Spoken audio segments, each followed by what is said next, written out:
Pop princess Kylie Minogue will be bringing her Aphrodite tour to Singapore in June, and with positive reviews about the show, most musicians would rush at the chance to work with her. For British pop duo Hertz, it was as simple as dropping her an email. Well, this is going to sound... everyone we tell this to doesn't believe that this is true, but we wrote her a letter. We sent her an email. We were sat at home and we wrote Devotion, and it was really funny. We listened to it and went, oh, wouldn't this sound great if Kylie sang it?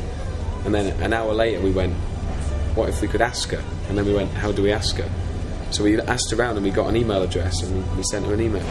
She's an institution in our country, and there's a period in her career that's really fascinating where she sold no records, but her songs were darker, more creative, and her voice was...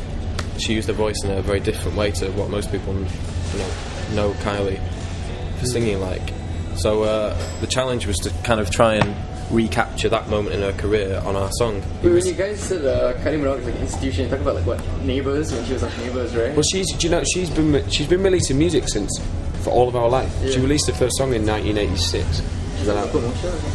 Yeah, which was when I was born, and so literally my whole life she's been making music, which is interesting. Yeah. Well, you could have asked Jason Donovan to...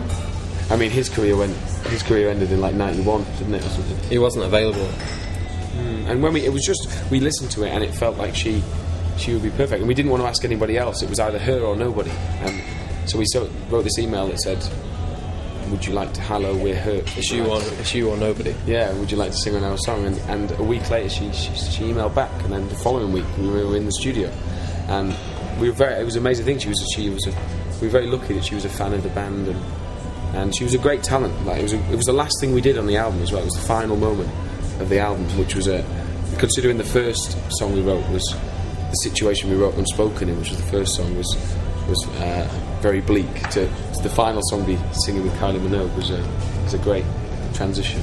With Kylie putting the happiness in their album, Hertz speak more on why the album is called Happiness. Most people presume it's irony, but in reality it was Hertz and happiness are the two bookends of our lives, really. We started the album very, very unhappy and quite depressed and very poor, and the journey of making the album was kind of our pursuit of happiness, and by the end of the album we felt much happier. So for us, Hertz was where we began, happiness where we ended up.